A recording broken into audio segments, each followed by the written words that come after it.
Olá, meus amigos, aqui jornalista Homero Roberge. Estou de volta aqui com o meu canal e hoje eu quero falar para vocês sobre a história da ferrovia Dona Teresa Cristina, no trecho aqui no sul do Brasil, sul de Santa Catarina. Já vou falar sobre isso. Uma pequena história, rapidinho assim, só para vocês terem um pouquinho de conhecimento a mais, claro.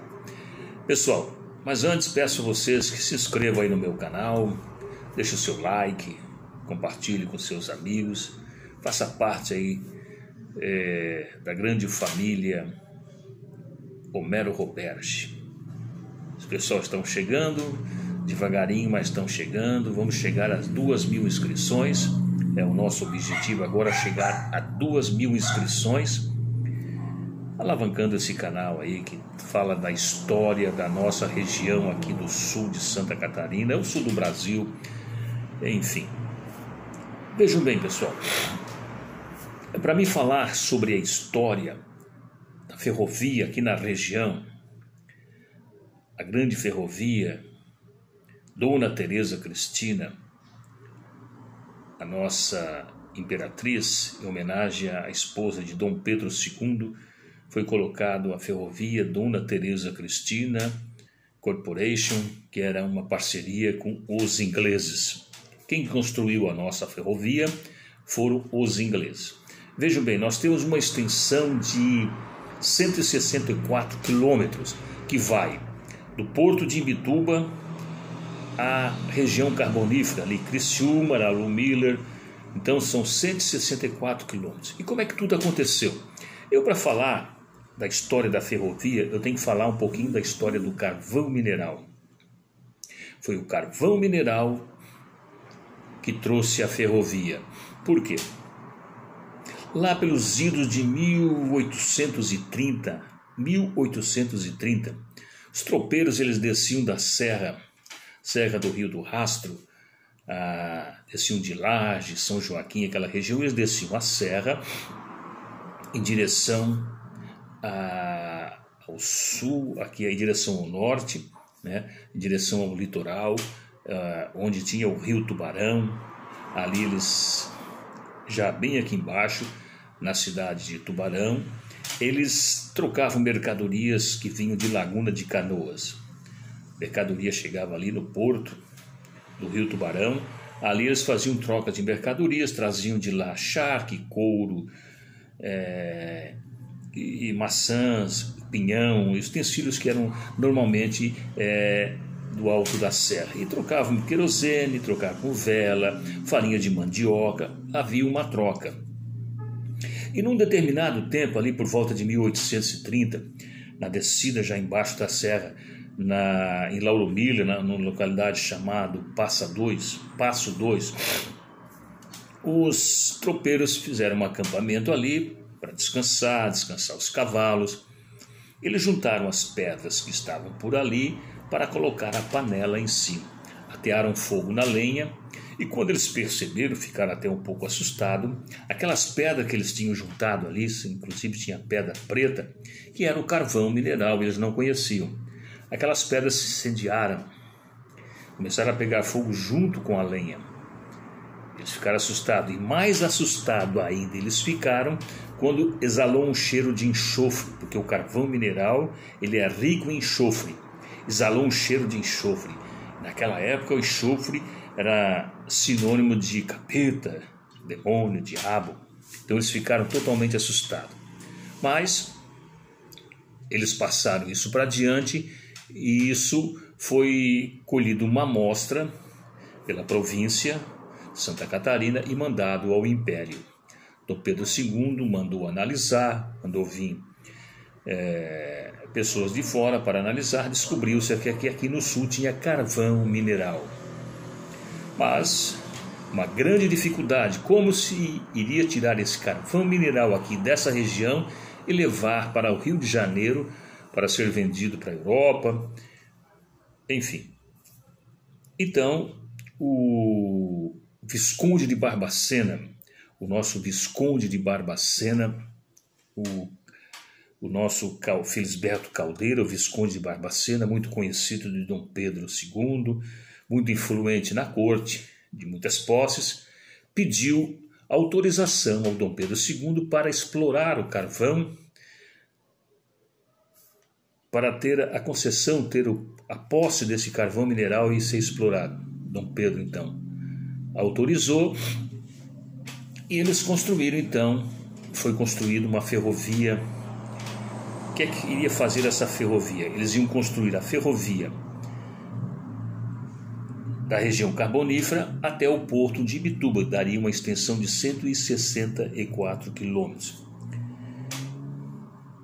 Então, lá por volta de 1800, capital brasileiro, capital estrangeiro da Inglaterra, os ingleses vieram para construir essa ferrovia.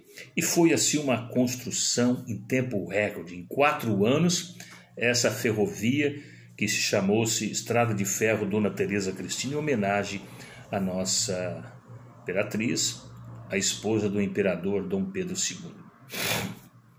Pessoal, então, nesses 4 anos, de 1800 a 1884, a ferrovia ficou pronta. Nessa extensão toda, vários pontilhões, pontes, inclusive a ponte ali que ligava a Lagoa de Marumim, ali entre Cabeçuda e o município de Tubarão, na divisa ali foi construída uma ponte e foi inclusive homenageado a ponte de nome Henrique Lages. O Henrique Lages também é uma outra história que falaremos depois mais adiante. O Henrique Lages foi um grande visionário, ele foi o construtor, o idealizador do porto de Imbituba. Então, o carvão que seria extraído na região carbonífera viria de trem até o porto de Imbituba e também o porto de Laguna, para dali ir para o Rio de Janeiro, de lá ser vendido para alguns países latinos, inclusive foi vendido para a Argentina e também ser vendido para a Europa. Então vejam bem, a ferrovia ficou pronta em tempo recorde. Em 1884 estava pronta a ferrovia Teresa Cristina, Estrada de Ferro Dona Teresa Cristina, capitaneada ali pelo Visconde de Barbacena, o Felisberto Caldeira. E a ponte, em homenagem, como já falei, a Henrique Lages, o grande idealizador do porto de Imbituba, homem também visionário, que teremos depois, mais adiante, um vídeo falando sobre esse grande empresário Henrique Lages.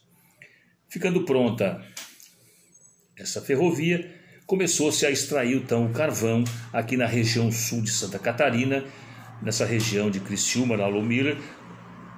O carvão era transportado de trem até o porto de Imbituba, dali para o Rio de Janeiro e de lá Porto de Santos também, e ser vendido. Depois as dificuldades apareceram, grandes dificuldades apareceram na própria extração. Depois não teve o valor esperado, não tiveram o valor esperado, as despesas eram maiores do que os lucros e tudo isso foi abandonado, foi deixado de lado, o carvão no sul de Santa Catarina. Depois de um determinado tempo, uma proclamação da República, o então segundo presidente da República, Floriano Peixoto, começou novamente a viabilizar a extração do nosso carvão mineral. Depois, principalmente ali, depois mais adiante, em 1914, com a explosão da Primeira Guerra Mundial, o carvão mineral ele foi muito usado, porque não vinha petróleo.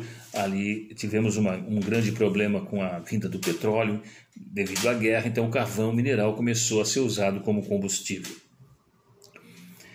E vejam bem, pessoal, o carvão mineral, a ferrovia Teresa Cristina, ficava ali, digamos assim, meia boca. Os lucros não eram muito, as despesas eram grandes.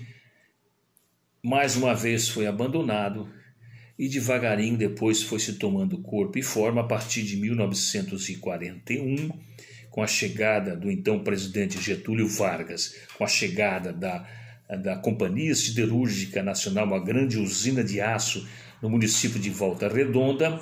a ferrovia voltou a ser a menina dos olhos de todos os empresários. Por quê? Da construção da usina da CSN em Volta Redonda, foi construído também uma subsidiária da Companhia Siderúrgica Nacional, aqui na nossa região, na época cidade de Tubarão, no bairro Capivari de Baixo, hoje município Capivari de Baixo. Foi construído um processador e beneficiamento de carvão que chamou-se Lavador de Capivari de Baixo, Lavador de Capivari da Companhia Siderúrgica Nacional. Esse lavador iria usar o carvão que era extraído nas minas, vinha até o Capivari de Baixo de trem, o carvão era lavado, beneficiado, embarcava de novo no trem e o trem levava até o Porto de Laguna na época e o Porto de Imbituba. O Porto de Laguna depois foi desativado, ficando apenas um porto pesqueiro. O Porto de Imbituba continuou firme, transportando carvão mineral através da estrada de ferro Dona Teresa Cristina, de Capivari para Volta Redonda, para a construção do aço, que era misturado com minério de ferro e o carvão metalúrgico aqui da nossa região. Então vejam bem, ali teve um grande impulso a nossa estrada de ferro, ela tornou-se mais uma vez viável e tornou-se um grande alavancador do progresso da região, dando lucro extraordinário. Com o transporte de carvão também na época vieram os transportes de pessoas, de passageiros. Várias estações foram construídas ao longo da ferrovia, nesses 164 quilômetros, várias estações. Então as pessoas tomavam trem em Criciúma, vinham até Tubarão, de Tubarão eles iam até Laguna, eles iam até Imbituba.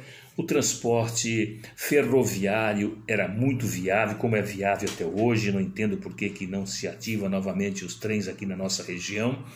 Então, a ferrovia começou a ser viável mais uma vez, firme e forte no transporte do carvão mineral.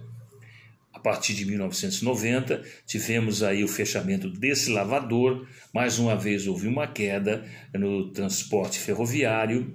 Então, a partir de 1997, a estrada de ferro Dona Teresa Cristina foi privatizada, uma privatização aí com uma concessão de 30 anos, sendo-se prorrogada por mais 30, passou-se a chamar Ferrovia Teresa Cristina.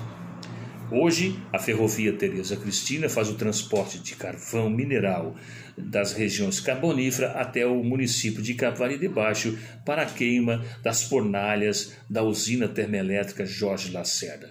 Praticamente 100% do carvão mineral extraído na região toda lá vem para a usina de Capivari de Baixo, a usina termoelétrica, para a queima desse carvão para produzir energia térmica. Mas continua também a ferrovia até Imbituba no transporte de produtos cerâmicos da grande região de Criciúma, capital ali das cerâmicas de toda a nossa região, transportando esses produtos cerâmicos ao porto de Imbituba. Transporte de passageiro desde a época dos anos 70 se acabou e hoje a nossa malha ferroviária, com seus 164 quilômetros de extensão, transporta apenas um trecho de carvão mineral e um trecho de Criciúma a Imbituba, ao porto de Imbituba, de produtos cerâmicos. Um pequeno trechinho da nossa estrada de ferro Dona Teresa Cristina, que está aí mais de 100 anos, desde 1884, trazendo progresso. Vejam bem, de Criciúma até Imbituba, o progresso em torno da ferrovia foi muito grande. A cidade de Criciúma cresceu, a cidade de Tubarão cresceu, a cidade de Laguna, de Imbituba, Capivari de Baixo, todos cresceram devido ao carvão mineral e à nossa ferrovia Teresa Cristina. Pessoal, se gostou, deixe o seu like, compartilhe com seus amigos, inscreva-se aí no canal Homero Roberge. A gente com certeza estará aqui no próximo vídeo falando mais um trechinho da nossa história, a história do Brasil, a história de Santa Catarina e a história aqui da nossa região da Murela. Um abraço e a gente com certeza estará aqui no próximo vídeo. Tchau, pessoal, e até lá. Um abraço.